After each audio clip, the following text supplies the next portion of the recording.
Good evening dear students. आज हम कुछ एक्टिविटीज़ के बारे में, कुछ मोड ऑफ न्यूट्रिशन के बारे में डिस्कस करेंगे। पहला हमारा है nutrition in unicellular organism. Unicellular organisms जो होते हैं उनका जो कंस्ट्रक्शन होता है वो बहुत ही सिंपलर होता है। ठीक है, मल्टी सेलुलर ऑर्गेनिज्म में कॉम्प्लेक्स स्ट्रक्चर होने की वजह से जो न्यूट्रिशन इनटेक प्रोसेस है, मोड ऑफ न्यूट्रिशन है, वो थोड़ा सा कॉन्सेप्ट हो जाता है, कॉम्प्लेक्स हो जाता है। तो इसलिए क्या है, सबसे पहले हम स्टार्ट करेंगे यूनिसेलुलर ऑर्गेनिज्म में।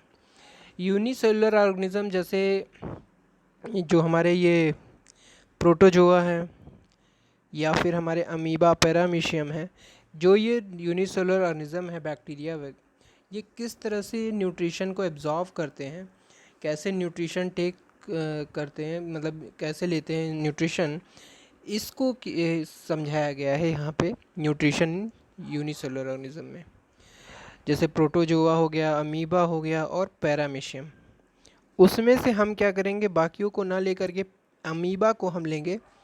ये बहुत ही सिंपलर है और बहुत ही आसान वे में यूनिसेलुलर ऑर्गेनिज्म को, इसका जो प्रोसेस है वो समझा देता है।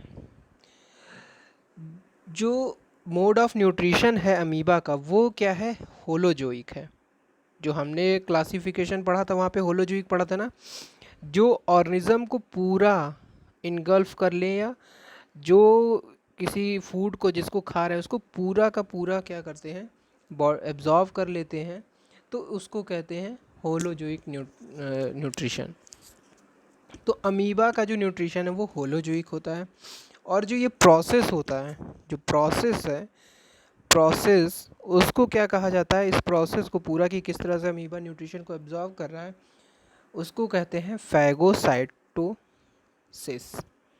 फैगोसाइटोसिस। अब ये जो फैगोसाइटोसिस है, ये पूरा प्रोसेस है, यानी कि जिस प्रोसेस से होते हुए न्यूट्रिशन एब्जॉर्ब करेगा। तो इसको हम अभी आगे समझेंगे। अब ये जो फूड पार्टिकल हैं किस तरह से एब्जॉर्ब करते हैं और कैसे फैगोसाइटोसिस होगी, इसको अब हम देखते हैं। ये हमारा एक पूरा प्रोसेस है, इसको हम कहेंगे फैगोसाइटोसिस। यहाँ पे हमें अमीबा दिख रहा है जो क्या कर रहा है, फूड को इनटेक कर रहा है। ये फूड जो होगा, ये फूड स्मॉल बैक्टीरिया, एल्गी हो सकते हैं, कुछ भी हो सकते हैं स्मॉल, छोटे छोटे, जिनको ये क्या करता है, जो वाटर में प्रेजेंट है उन्हीं पे ये क्या करता है, फीड करता है। जैसे माइक्रोस्कोपिक प्लांट होंगे उन पे ये फीड करेगा और इस तरह से ये पूरा प्रोसेस होगा। तो सपोज दैट ये इसका फूड है, माइक्रोस्कोपिक प्लांट या एल्गी बैक्टीरिया, जिसको ये अमीबा फूड जब इसके पास आता है तो ये क्या करता है, इसके जो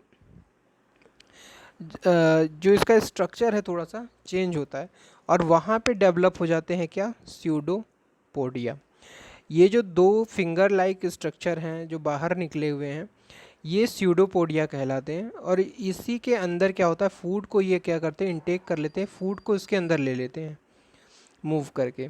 और फिर उसके बाद इस ओपनिंग को, जो लास्ट पार्ट होता है ये स्यूडोपोडिया का, इसको क्लोज कर देते हैं हम, या फिगर नंबर डाल देते हैं। सेकेंड में हमने देखा स्यूडोपोडिया के अंदर फूड चला गया। थर्ड फिगर में हम देख रहे हैं फूड को क्या किया है, स्यूडोपोडिया ने क्लोजिंग करके बंद कर लिया है। अब उसके बाद जब ये स्यूडोपोडिया अंदर इसके बॉडी के अंदर चला जाता है तो ये क्या फॉर्म करता है, एक फूड वैक्यूल। इसको क्या कहेंगे हम, फूड वैक्यूल। अब ये जो फूड वैक्यूल है, इसी के अंदर ये कुछ एंजाइम्स, कुछ सिक्रेट करता है, जो क्या करते हैं, इस फूड को डाइजेस्ट करते हैं इसी फूड वैक्यूल के अंदर ही। अब ये फूड वैक्यूल जो होते हैं टेम्परेरी स्ट्रक्चर होते हैं, जैसे ही फूड अंदर जाएगा तभी ये फूड वैक्यूल बनेंगे। अब फिर इसको क्या करते हैं, फूड वैक्यूल जो होता है इसी को कहते हैं इंजेशन। इस प्रोसेस को यानी कि बॉडी के अंदर ले जा करके उसको डाइजेस्ट करने को कहते हैं इंजेशन, यानी कि अमीबा के अंदर डाइजेशन हो रहा है। एंजाइम्स जो होंगे वो साइटोप्लाज्म ये सेक्रेट होंगे फूड वैक्यूल के अंदर। अब इसकी वजह से क्या होगा, जो कॉम्प्लेक्स फूड होता है वो डाइजेस्ट होना शुरू हो जाता है, ब्रेकिंग हो जाती है उसकी, और जो रिक्वायर्ड चीज़ें होती हैं, थर्ड फिगर में हम देख रहे हैं इसको, फोर्थ फिगर में इसको कहते हैं एब्जॉर्प्शन। इसके अंदर क्या करता है, ये फूड को अंदर ले लेता है, यानी फूड का जो भी रिक्वायर्ड मटेरियल है वो इसको एब्जॉर्व कर लेता है, तो इसको कहते हैं एब्जॉर्प्शन। ठीक है, अब जब एब्जॉर्ब फूड जो होता है उसको यूटिलाइज कर लिया जाता है साइटोप्लाज्म में, यानी जो भी हमें रिक्वायर्ड न्यूट्रिएंट इस फूड से मिलने वाला था वो साइटोप्लाज्म, ये हो गया इसका न्यूक्लियस, ये न्यूक्लियस है, बाकी बाहर क्या है, अमीबा का साइटोप्लाज्म है। साइटोप्लाज्म के अंदर जो भी न्यूट्रिशन मिक्स हो जाते हैं उसको कहते हैं हम एसिमिलेशन। ये हमारा फिफ्थ प्रोसेस है।